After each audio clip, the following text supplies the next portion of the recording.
Many people think an escalator works like this. Two wheels drive a chain, and steps are attached on the outside. But when the steps reach the top, they would tilt forward, making it hard to step off. The same problem happens at the entry point. Since the issue occurs at both ends, designers initially tried extending these parts. But in practice, it failed. The escalator became unusable. In reality, there are only two correct transmission systems. Let's break down one of them. First, the escalator is powered by a motor of about 50 kilowatts, rotating at just 10 revolutions per minute. This motor transfers torque to a larger gear that turns more slowly but with greater force. That gear drives the main chain. The chain is filled with small special rollers that pass smoothly through the gear teeth. These rollers also hold the steps in place, allowing them to rotate around their own axes. Behind each step, there is a second wheel that rolls along a dedicated track. On the slope, the track and the chain overlap, but at the top they separate, remaining parallel.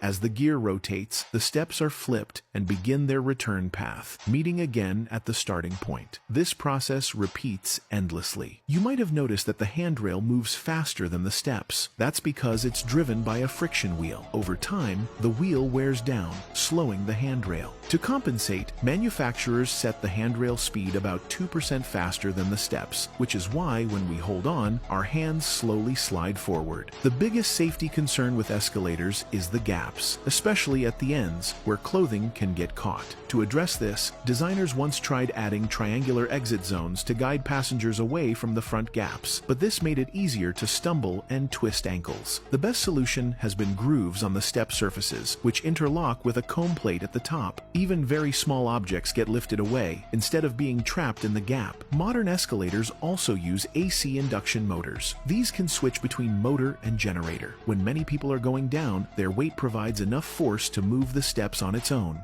That mechanical energy then powers the motor in reverse, generating electricity. The heavier the load, the faster the motor spins. When the rotor tries to exceed the magnetic field speed, a countercurrent is created, generating a braking force. At that point, the motor becomes a generator, sending excess energy back into the building's internal grid, even powering the upward escalators.